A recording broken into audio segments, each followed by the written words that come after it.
half boy, half god, all Apollo. You're listening to Ranking Rick Riordan, a podcast about Percy Jackson and the whole wide rest of the Riordanverse. I'm Dan. I'm Olga. And I'm Clara. Today, we're discussing the Trials of Apollo Book 2, The Dark Prophecy. Today, we're brought to you by Griffin Taters. It's September, and you know what that means. Time to start Christmas shopping. We all have that one Griffin in our life that's impossible to buy for, but that's all about to change. With Griffin Taters, specially designed by Hephaestus and Demeter, these tots will make your Griffin soar. Griffin Taters, because Griffins are tot-ally awesome. Bravo. Bravo. That was probably your best one yet. Really? Wow. I am very impressed. Ranking Dan's sponsors. Yeah. Ranking sponsorships on Ranking Rick Riordan. Yes. You'll need to compile all of them into a video eventually, once we finish everything. That's the TikTok channel. Yeah. All right. A tease. Wink, wink. All right, so we're going to start with a bit of housekeeping. First off, Clara is a disembodied voice. Hello. Yay, technology. Yeah. But she's a voice. Speaking of voices, this is both a video podcast and an audio podcast. So for the audio people, that was probably pretty confusing. I'm always But a if you disembodied wanna- voice there. But if you want to see our faces, at least 2 out of the 3, you can do so at youtube.com/doingOK. Also, we just want to let you guys know, after the 2 parts of this dark prophecy, we're going to go into Daughter of the Deep, the new book by Rick Riordan. So that is exciting. And then we'll come back for... Gonna go deep with Daughter of the Deep. Oh, rolling in the deep. All right, let's get right into it. Clara, what did you think of the dark prophecy? Thank goodness for book 2 of this series. That's my... Honestly, I'm just going to save all my other thoughts. That's my overarching thought. I'm glad this book exists in this series. A woman of restraint. Yeah. I respect it. Well, considering last time our general thoughts were an entire part of the podcast. Olga? I guess that bodes well. Yeah, I really like this. I needed some convincing getting into it. I still sort of feel like it takes a bit too long to ramp things up, but it was I forget. There came a point more than halfway through. I was like, oh man, this is really good, and it just kept on that upswing. Yeah. The way it tied things together, the ensemble of it was just so good. Meg was a lot better. Yes. So much better. Mm-hmm. I still think that going back to the whole Meg shovel food is a little one note to me at this point. They've done but it a good 5 times at this point. Yeah. I think 5 is a conservative guess.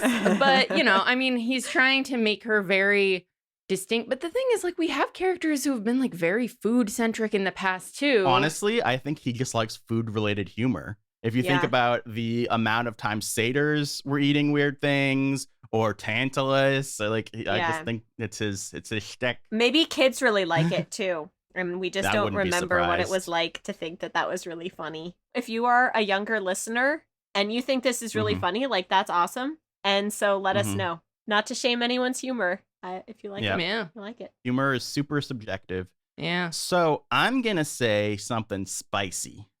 Dan's really into the spicy stuff. Are you guys ready for this? Spicy guesses. I don't know that I am. I think this is my favorite book. Whoa. Of everything? Of everything. Of everything. I really like this book. And the night and day nature of this versus the last one, I think, is insane. I was saying to Olga that I think this is maybe his best use of an ensemble cast in anything, which is incredibly impressive because of the fact that it very clearly has Apollo as a very strong main character. And the arc Apollo goes through in this book, in which he starts off, especially with Emmy, not understanding why someone would ever give up immortality, why anybody would risk death for any reason. And, having that sort of go throughout the whole story and then having him ultimately be willing to risk his life in the climax is the most clear and direct and well-handled arc I think that he's ever done. I think there's a lot of weight in what he does. I think he made Apollo one of the best characters he's ever written. And meanwhile, we still have arcs for Emmie and Josephine. We have arcs for Calypso and Leo. We have Laterci having an arc. Like meanwhile, then there's lots of other just side interesting people like Jamie. I think Commodus is one of the best villains. Mhm. So like, Yeah. You know, as you talk, you're making a very, very good point. Yeah. Again, for myself, if the way I determine favorites is like the book I would pick up and reread, mhm. it makes it fairly high Yeah. onto that, but not necessarily in my top 5, like my Yeah. personal top 5, but at the very least, probably top 6. Mhm. So, you know, like I see your point. I definitely agree. Like I said, I agree with the ensemble. So with this series, the closest that we can compare it to, I think, is with Percy Jackson and the Olympians. It's the easiest to compare this pentology to Percy's as opposed to the heroes of Olympus, because you know that was all Percy's voice. This is all Apollo's voice. It's all internal growth and memory, you know, flashbacks, memories, etc. And I think that you're right that like Apollo is coming in from a starting place of not wanting to be a hero, not wanting to be in this position, whereas Percy was like, I have responsibilities. I care about my friends. Percy is just like hero boy, and we love him, and I love him, but there is more room for Apollo to grow and change, and that makes for a more interesting narrative. Like think about, you know, whether it's King Chronicles or Percy or Heroes of Olympus, having a climax in which the main character is willing to risk their life for someone else is not surprising. Yeah. But it makes a huge difference in this book because it actually is an advancement for the character, as opposed to just like, oh, of course Percy would sacrifice, blah, blah, blah, blah, blah. And I maybe I'm being a little mean to King Chronicles because I feel like they got there too. But King Chronicles definitely had the changes. I mean, we had it being the sacrifice of like Sadie with like her family, and you know, Carter and Sadie with themselves, like going into a battle. Yeah. But I mean, I think having Apollo have such a dark history to draw upon, he's the first real anti-hero that he's ever written. And so you can have these great backstories and these great use of myths and stuff and have him grow from there, and also have a little bit of gray area in like between the Commodus backstory and the stuff with Trophonius and what is Agamethus.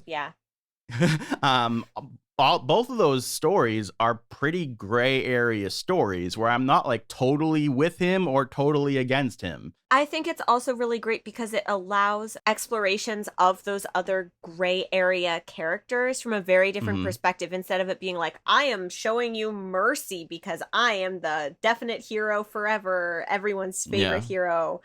It's like, no, please, like, listen, like, if you trust me, then that means I need you to also trust these people. Like, you know, there's he has this need, and so do those others, and like, oh god, yeah, no, Dan, I'm with you. I think this might, we'll see during the rankings, but I mean, this takes close to the number 1 spot for me, if not number 1. I mean, I think there are still issues, to be clear. I haven't really talked about my critiques of it. I do think I've never really thought that it started super slow. I think it's maybe starts a little bit faster than some of the other ones because we're not like waiting to get onto the quest. That's true. Yeah. But we're already we're 6 weeks into it. but I do think that it feels like a long book to me. Yes. And I think there's some stuff you could cut out. To be honest, I don't have like an obvious answer to what you would cut out, but it just feels like there's a little bit of bloat. And I still think, even though I agree Meg is improved, I still think Meg is a overall negative for me in this book. Maybe not. She needed a strong introduction in the first book, and then I wouldn't have any problems with her in this book. But because she didn't have that, then it's still, I think, Dan, you had pointed out last week, or whatever the hell we talked, you can never really believe Apollo's relationship with her. It feels a little like tell, don't show. Yeah. Mm-hmm. Or show, don't tell, because I need to understand, like, what I don't know what's going on. I can see that he has a really strong relationship with her, but I don't understand when that happened. I agree with you. It's kind of a failing of the previous book, because the way it's written in this book, he's already formed an unbreakable bond with this person. And so in this book, that's the what they're going with. But I think that the reason to me she is kind of a con is, even though we have this phenomenal scene with Trophonius, I'm still not, like, when he makes that big, declaration of I would die for her, I want to be with him. Right. And I wouldn't die for her. No, there are characters we would die for. Meg McCaffrey is not in that cohort. Well, okay, but what if we think about it this way, where, like, Apollo is also someone who people, and I think we're less inclined to think of him as annoying because we're in his head, but he's someone who people think is annoying. He's someone who has a difficult relationship, to put it mildly, with his father, and he's someone that a lot of people probably wouldn't die for unless they, like, had to, because he was a god or whatever. And so him doing this for Meg, even when they maybe don't have a reason for this bond, is sort of like him saying, like, him asserting that he also deserves that kind of friendship. I'd also say that this book does a good job of showing that she reciprocates in a way that the first one didn't. I agree with that. Yes. Yeah, like I like that she wasn't there from the beginning of the book. Her coming in and saving them twice at the zoo, I thought was great. And then he saves her. And then, like, everything that when they're going together through the like Commodus's lair and stuff, and he does the whole cool sciencey thing, which we'll get to. She's impressed by him on more than one occasion, and he's totally competent in this book. Which I think is another thing that's way, like, a much great improvement. He's still. Wait, you said he's competent or she's competent? Both of them, honestly, but I was saying he was. Well, I'm going to agree with you there and speak to that. I mean, Meg was always actually the one who was competent. She was just, like, had annoying behaviors. And we knew that about her. Like, she was already fighting. She was already using magic, like, her earth powers. But with Apollo, I understand how other characters are finding him annoying. And he's irritated that people find him annoying. He doesn't think they should. And he wants people, I agree, he wants people to reciprocate and, like, feel that warmth towards him. So I see why he and, like, Meg might have that, kindred spirits in common. But part of the problem is, so Apollo is very verbose, both in how he talks to people and obviously as him being the narrator. Meg is her character is a closed off person. She like protected herself. She closed herself off emotionally. And so she doesn't like to talk. She has these very clipped sentences. Which I want to say I think is really good. Like, I think it really makes her stand out. And I agree with you. It gives her a very distinct voice as a character. But it's really hard to have, percentage-wise, not enough Meg talking to, like, have that much for me to like know about her, I guess. There's not enough of there to balance. So when she's like, when he uses that one sentence to have her be like, oh, like impressed with Apollo, it's like, oh, that speaks volumes, for a lot. Exactly.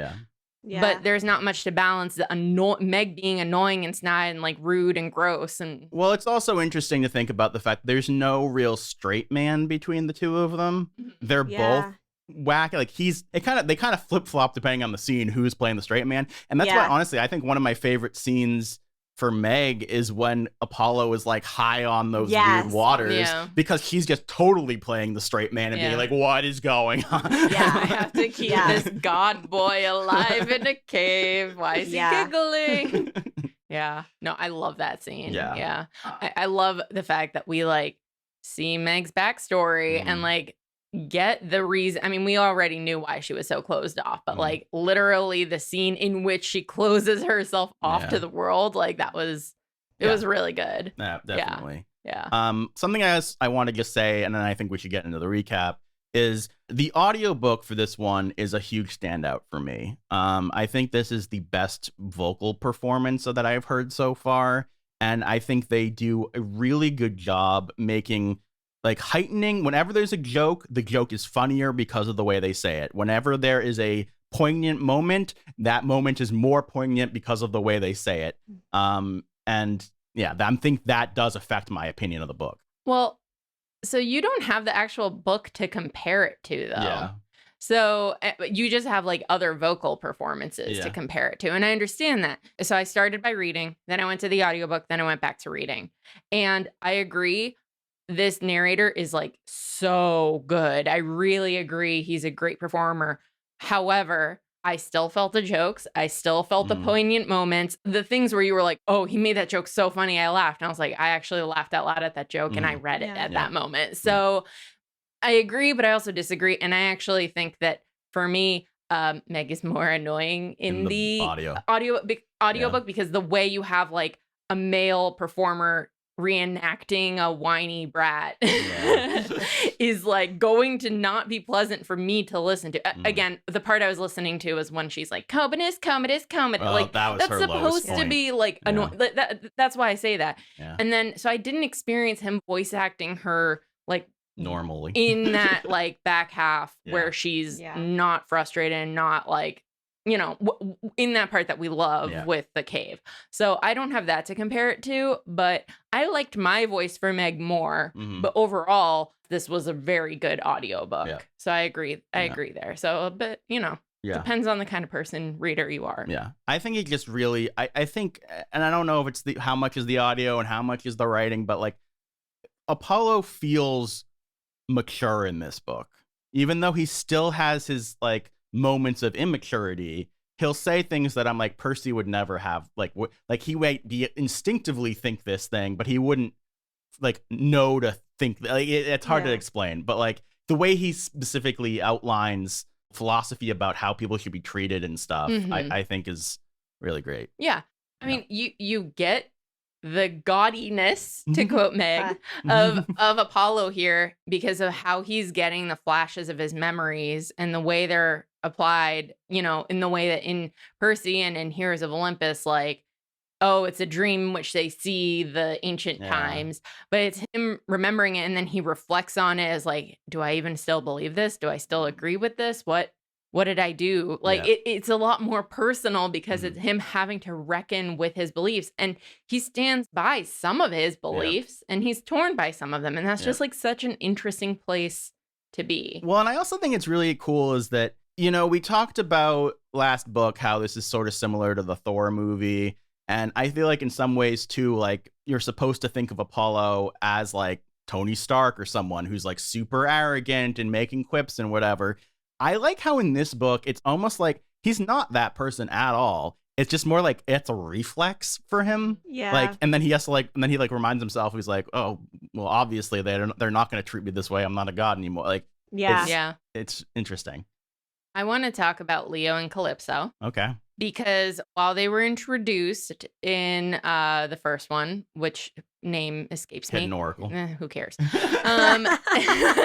Just forget that book. No, the end of that book was good. But anyway. Right. But my point is, so Leo and Calypso, they're like main characters here. And we have the exploration of their relationship, them coming back, you know. And I really love the parallel of Calypso and Apollo and, you know, their history and they're like begrudging for like that's the relationship has the growth because Leo is already kind of willing to like be buddies. Exactly. And has been in that position of like, I'm the odd man out. Whereas Calypso's just like, I hate that I'm on this quest with you. I want to be here with my boyfriend. I think, so on the one hand, I think that's another example I was trying to think of earlier when I mentioned that, like, he has the thing with Emmy and why would Emmy give up immortality? You also are reinforcing that with his time with Calypso. So that's like, I love that these themes are like very strong and throughout the book from multiple sources. That being said, I do think that for me, if I was going to be a little critical, I think that the Calypso Leo stuff should have continued a little bit more. Like, I feel like it culminates at the zoo, and then they're just like background at that point. Yeah, because Meg is there. Yeah, exactly. No, I'm like I said, and that transition is probably the worst part of everyone's characters, because it's like we're giving up a lot of Leo and Calypso, and we're getting Meg, who is not our favorite from that book, and by the end, like, more distinctly puts Leo and Calypso in the background, and Meg has room to shine. Yeah, I will say, Meg, in some ways, to me, is at her best when she's interacting with the characters from Heroes of Olympus, because I really do like that she like actually thinks Leo's humor is funny. Yeah. That's the same way she like kind of had a crush on Percy in the first one, and that continues into the third one with other characters. Yeah. So I think that's that. When she's like me, that gives me something to relate to her on. That isn't just like, your trauma is sad. Yeah. That's nice. Like, yeah. Shall we get into the mini recap? Yes. I believe that's what's next. Yes. All right. So getting into the recap. Apollo, Leo, and Calypso arrive in Indianapolis and fight some headless monsters called Blemii. They put on a show to distract them, but are ultimately saved by an ex-hunter named Emmie. I really like the most worthless of teens part of this, where Calypso is making fun of him. I think that's the highlight for sure. I like Calypso attempting to do like kung fu and breaking her hand. I know. And her everything foot. about Calypso is just, it's really good. She's so fun. So I think this Calypso is in line with the one from Heroes of Olympus. I have trouble seeing this Calypso as the same one that met Percy. She was in a different place in her life then, Dan. It's true. She's 3002 here. Completely different from 2999. Well, the Blemii are another example of us like, what the heck are these things? Yeah. Just so good. Definitely into some creatures that I have never heard of. Very interesting. I think I really like the Blemii. I still have a hard time feeling that they're threatening. So like him going so hardcore in the beginning of like the Blemii, how are we ever gonna get out of this one? I'm like, oh, okay. Like it's just one of those things where I'm like, I'm taking you at your word. These like, it reminds me of Real Monsters, I think, from like early Nickelodeon, where there was the one who held his eyeballs in his head. Like that's what I was picturing, but there's just like more torso above him, and he's not holding his eyeballs. Like that's. Oh, man. Yeah. So, I liked later when there was the one that had the mustache and, Yeah, I really like the cave. There's a strange amount of guns in this book. Yeah, triumvirate holdings. Yeah. I wonder what we're going to get in like book 4. Yeah. All right. So Emmie brings them to a secret base called the Way Station, and they meet her wife, Josephine. Apollo is peeved that Emmie gave up the immortality he once gave her. The immortality kind of gave her by accident. I love that story. I love Emmie and Josephine. I love everything with Emmie and Josephine. Yep. Emmie has a few moments where she kind of annoys me, but that honestly makes her a more interesting character in a way too. Yeah. Because she's like, I love her. Angry at people for like the majority of the book, but is able to get over it and stuff. Yeah. So no, it's like, because if both Emmie and Josephine, if Emmie was like Josephine and was like, I've given up my gangster ways and now I'm just like a cheerful old woman, like that wouldn't, that's cute and that's sweet, but there's not enough like oomph there. Yeah. This way they're like, they complement each other nicely. Yeah. Yeah. And I love both of their backstories. Again, talked about the themes and connecting it to Apollo. I like the connection with Artemis, especially because then Artemis it's really interesting how big of a presence Artemis has in this book without being in the book. Absolutely. Yeah. And when it's late in the book, with Hunter, it was Thalia because she tells him to say hello to Jason. And then he almost sobs when he says you send my love to Artemis. And ugh. Yep. That was stuff. so good. Yeah. And that was just a sentence. Like, just sentences in that last part of the book are just so powerful. Because again, it starts from the place of, she wanted Artemis. They wanted her. Why do people like it's again, my sister who won't even acknowledge me, even if she can't like technically do that right now, but she won't. Like, it's this resentment, and then it moves to like she's doing the best she can for me. Yeah. And yeah. so good. Apollo, you annoying little boy. I am impressed at how it feels like a full sibling relationship with only one of the characters being there. So we're caught up on a bunch of backstory. The new Hercules is in town. Agamethus, the ghost, is here and has a tragic past. What else is new? And Emmie and Joe's daughter, Georgina, has been taken. I mean, if you're a ghost, you're going to have a tragic past. Like, that's just kind of like the rules, right? It's how you become a ghost. It's also continuing the themes of no heads in this book. Yeah, that's true. Honestly, makes me wonder if that actually is an on purpose theme. So going back to the whole thing about like food-based humor. Yeah. The fact that Agamethus is like, he's nacho cheese orange, and him being like, Leo being like, your nickname's cheese. Like, why an orange goat? Like, I don't get it. Like, that it's actually true. They never explain why he's orange. Never explain that. I don't know. To distinguish him maybe from the Larrys? Maybe. Because because they're purple, right? Yeah. Because that would actually make sense. Greek ones are orange and Larry's are purple. If only we met other orange ghosts at some point.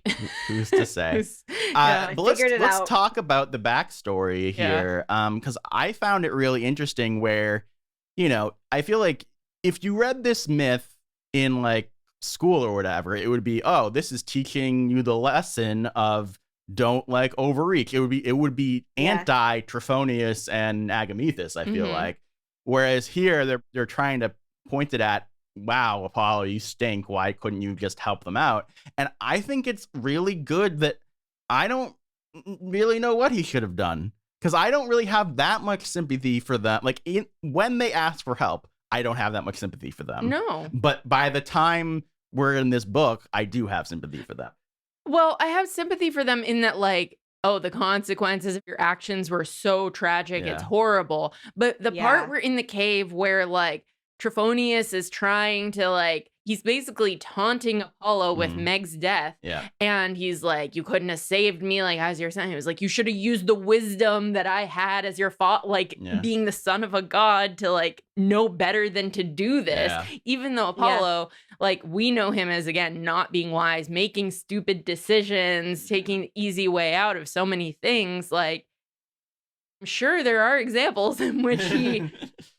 arguably this is wisdom of like, I'm not going to reward behavior that's immoral and selfish and whatever, like do as I say, not as I do. I found it very interesting the way he bit back at Trophonius in that moment. Like, neither of us are right, neither of us are perfect, but you're resenting me for actions that you yourself made. It's like him yelling at himself in a way. Why didn't you give me the get out of jail free card that I deserve? And that's the same thing that Apollo asks of Zeus, basically. Yeah. And I mean, it's sort of a theme here with Lit and Meg, of just, when do people deserve second chances? How do you give, on like what conditions are those second chances granted, is very interesting. There's something about forgiveness and also like what it means to deserve forgiveness. What a good book. I mean, I know it's getting ahead of it, but like, Meg and Lit are basically trying to make up for their, like, they realize the error of their ways. Like, they see the consequences and they try to fix them themselves or make amends, even if they don't think they necessarily deserve them. Well, and Lit, Meg, and Trophonius are all dealing, and Apollo are all dealing with father issues. Yeah. Oh my God, you're right. So that I feel silly that I didn't think about that. Commodus. Yeah, Commodus. Yeah. Yeah. That's true. Too. Totally. There's multiple legitimate themes throughout this book. I don't feel like most of the other books accomplish that on this level. I look, right now it's number one for me. It's made it. I mean, I think there's a very, very solid argument to be made. And it makes me, us talking about it, I was saying it's about how much I want to pick up the book and read it again. I want to go pick it up and reread it. I want to me too. everything that we've already touched on. I'm like, okay, time to reread it in this context. Let's see how, knowing where he ends up at the end, let's go back to the beginning and see what our characters are doing then. Yeah. Yeah, I'm definitely going to reread this after we finish this series. Like, I want to reread this series when we finish the series. That makes sense, yeah. I cannot say that about Heroes of Olympus. Sorry. Yeah, sorry. Yeah. I don't know, to be clear, so I'm asking this as an honest question. If we don't see most of these people ever again, will that affect how you feel about this book? No. Okay. I don't think so. I definitely want to see Emmie and Josephine again. Me too. I mean, I do too. The thing that's weird, and I'm sure we'll get to, is the weird thread of Georgina being like left loose and with Agamethus and Trophonius being like gone.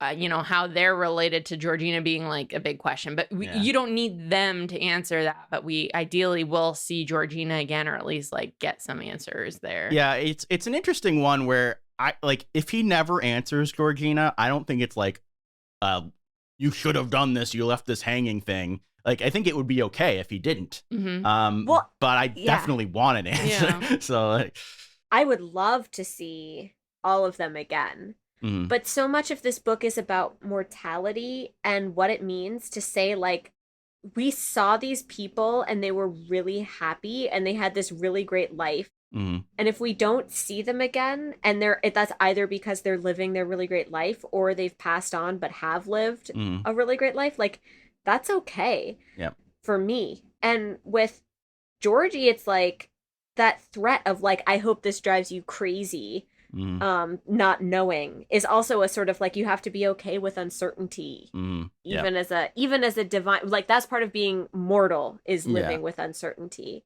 If I were to guess, I would say Rick is not going to answer this question because the question doesn't matter. And I think that he's making a statement here where it doesn't matter. She has her parents. Yeah. Right. And so, like, on a like general, it's a book and this is a mystery level, I wanted the mystery answered. But I think that he's making a point that it doesn't matter. Like, it's What's the solution to daddy issues? Having two moms. Two awesome moms. Two awesome moms, and saying, "Hey, Dad, no, thanks. Actually, I made you this pipe cleaner doll. Hope you like it. Bye. Hope I never see you again. Honestly." Oh, good. And we didn't even, mention, shout out to Riordan continuing to bring in LGBT stuff in here. Yeah. And not in a trauma way. Yeah. No, the opposite. Just purely just a really, like, is this the most functional couple we've seen? I think so. Yeah, probably. Sally and Paul, though. Yeah. Sally and Paul. But we spend more time with them, with Emmie and Josephine. It's true. That's true. Yeah. I just gotta. Yeah. Paul's an MVP stepdad. Fair. Well, you're right. What am I saying? However, these two couples are the most functional couples in the Riordanverse. There we go. Thus far. On one hand, you have like Emmie, Josephine, Sally, and Paul. On the others, you have all of Sadie the Olympians. And Yeah. Continuing the LGBT stuff, I also want to give a shout out to how they handled him crushing on Jamie, which I thought was really well done. Too. Jimmy? What? Jimmy? Jamie. Oh, it is Jamie. Why did I had it in my head his Jamie. name is Ogame or something, but he. Well, there we go, proving his point. Yeah, it's Jamie. Yeah. Okay. Sorry. So Britomartis, the goddess of nets. What? Okay, thanks. Never heard of her before. So great. Makes Good sense, stuff. I guess. But all right. Appears and tasks Apollo and Calypso with retrieving her stolen griffins from the zoo. If they succeed, she will tell them how to get into the Emperor's lair and save Georgina. Fun character. I really like the official art for her and the way they drew her like net dress thing. I think it's pretty cool. Just fun, My only downside to her is like she's the goddess lieutenant of Artemis's art. It's like we've encountered the hunters so many times, and Britomartis was not involved in that at all. Fair enough, yeah. But like if they've even reframed it as like, she's Artemis's best friend Yeah. or something like that, and occasionally joins the hunters, like I'd be far more okay with that. Yeah. But I mean, I love the relationship between her and Apollo, where she's kind of always outwitting him and like making a fool of him. Yep. Yeah, I Good like stuff. that. Yes. Yep. That night, Apollo dreams of the Emperor Commodus. Commodus is his ex-love that he had to kill. Right now, he's causing trouble and killing people because they lost Meg. Okay. Yeah. Commodus. Yeah. Commodus. Oh my God. Honestly, one of the most terrifying villains. Which I thought it was so interesting how they like undercut him in his own book. Yeah. But because they kept being like, oh, the other emperors think he's totally lame. Yeah. And I'm like, I don't think he's lame. I thought Nero was lame. Yeah. I mean, relative in terms of like scale and scheming, Yeah. he's like, I just want to cause violence and for people to cheer for me and have a great time. He's like the Bacchus Dionysus, like gone mad. Yep. Awesome. Yeah, and I mentioned Commodus way back in Battle of the Labyrinth because they have Antaeus doing, he's the one who classically has the thumbs up, thumbs down thing, which Antaeus did back in Battle of the Labyrinth, but obviously he hadn't come up with a way to bring Commodus back yet. And speaking of which, I don't understand the emperors. So like, at what point did they become gods? Because he clearly didn't kill Commodus and then Commodus woke up and became a god.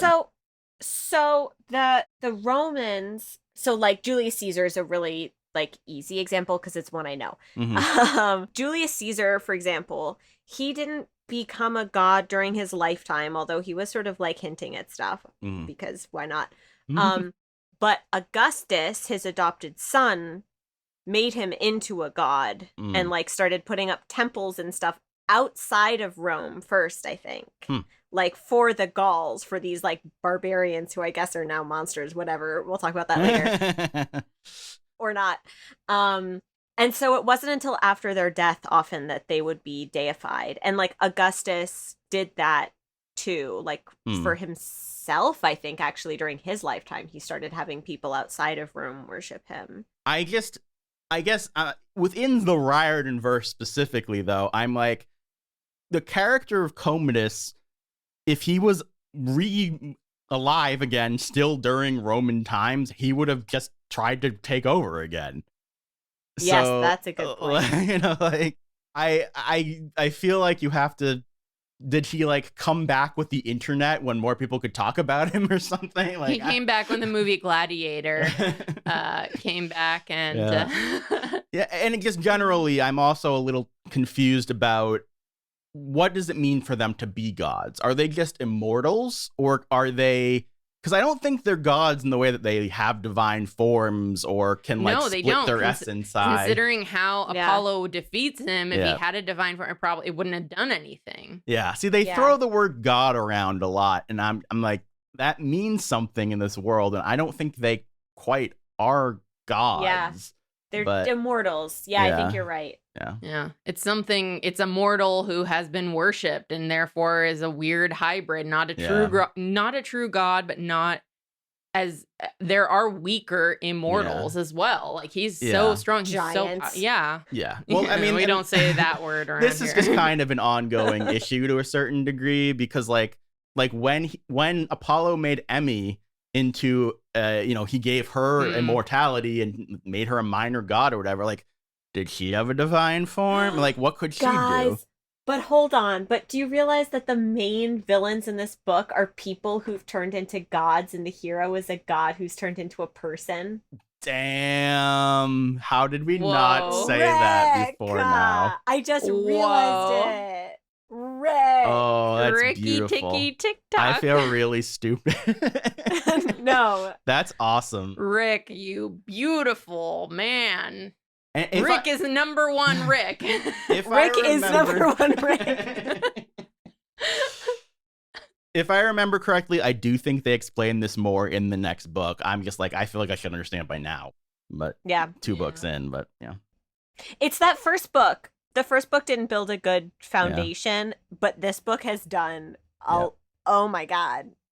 I don't think we talked enough about just how well written the scene where he kills Commodus is. I mean, all of the scenes are the before scene when Commodus knows it's Apollo and like and Commodus finds out he is emperor now that his father's dead, and then the before and then the after, like it was just really good.